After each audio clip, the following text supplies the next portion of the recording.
ஏறிக்கையா ரிக்ஷாவில் ஏறிக்கையா ரிக்ஷாவில் எத்தனை பேர் ஏறினாலும் பஞ்சர் இல்ல.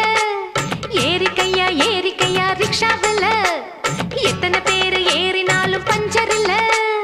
எங்களை போல் ரிக்ஷாவை ஏறி அழுத்த முடியுமா?